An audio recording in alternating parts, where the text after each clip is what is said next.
కాళేశ్వరంపై కేసీఆర్ విచారణ justice Ghosh commission ముందుకు BRS అధినేత ఈ ఒక్కరోజు హడావుడి కాదిది. గులాబీ దళపతికి నోటీసులు అందినప్పటి నుంచి ఇదే చర్చ, ఇదే రచ్చ. ఆయన వస్తారా రారా, వస్తే ఏంటి రాకపోతే ఏంటి, కొన్నాళ్ళుగా తెలుగు రాజకీయాల్లో ఇదే దుమారం నడుస్తోంది.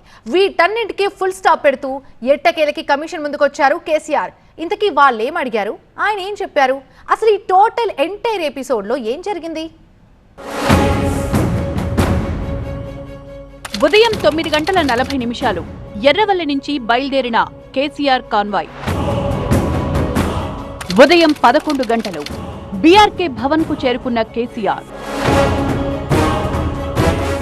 మధ్యాహ్నం 12:50 కాళేశ్వరంపై ముగిసిన కేసీఆర్ విచారణ. ఇది మొత్తంగా కాళేశ్వరంపై కేసీఆర్ విచారణ టైం లైన్.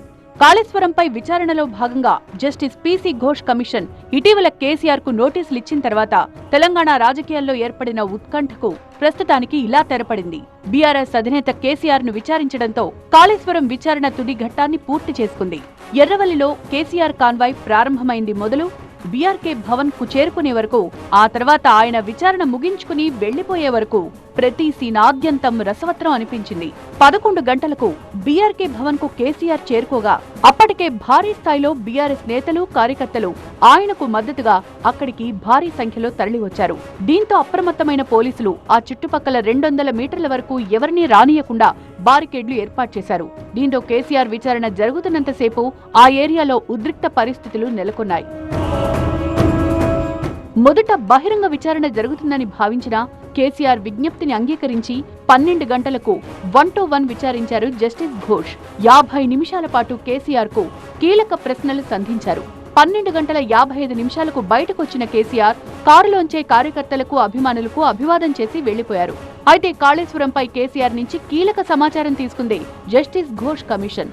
ఆనకట్టల నిర్మాణానికి ఎవరు నిర్ణయం తీసుకున్నారని కమిషన్ అడిగినట్టు తెలుస్తోంది.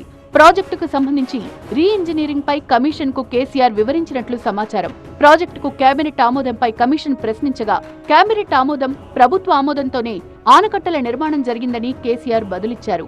అన్ని అనుమతులు తీసుకున్నాకే ప్రాజెక్టు నిర్మాణం జరిగిందని కమిషన్ కు తెలిపిన కేసీఆర్ చివరిగా ప్రాజెక్టుకు సంబంధించిన సమగ్ర సమాచారంతో కూడిన పుస్తకాన్ని కమిషన్ కు అందించారు. కేసీఆర్ తో పాటు లోపలికి 9 మందిని అనుమతించగా హరీష్ రావు, ప్రశాంత్ రెడ్డి, పద్మారావు గౌడ్, బండారి లక్ష్మారెడ్డి, ఎమ్మెల్సీ మధుసూదనాచారి, ఎంపీ వద్దిరాజు రవిచంద్రులు విచారణ సందర్భంగా అధినేతతో ఉన్నారు.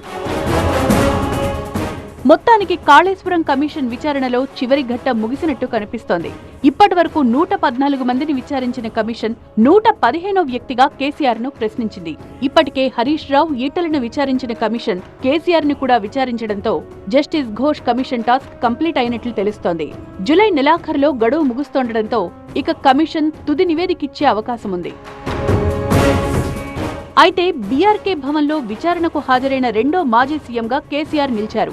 గతంలో జస్టిస్ శ్రీరాములు కమిషన్ ముందు హాజరైన దివంగత మాజీ సీఎం ఎన్టీఆర్ మల్లెల బాబ్జీపై హత్యాయత్నం కేసులో విచారణను ఎదుర్కొన్నారు. ఎమ్మెల్సీ కవిత కేసీఆర్ ను కలవడం ఈ విచారణ ఘట్టంలో ఆసక్తికర అంశంగా చెప్పొచ్చు. లేఖ వివాదం తర్వాత ఆమె తొలిసారి తండ్రిని కలవడం చర్చకు దారితీసింది. అయితే అక్కడి నుంచి కేసీఆర్ తో పార్టీ నేతలే బీఆర్కే భవన్ కొచ్చారు. కేసీఆర్ కు నోటీసులు నిరసిస్తూ ఇటీవల ఇందిరా పార్క్ దగ్గర ధర్నా చేసిన కవిత విచారణ సందర్భంగా బీఆర్కే భవన్ కు మాత్రం రాలేదు.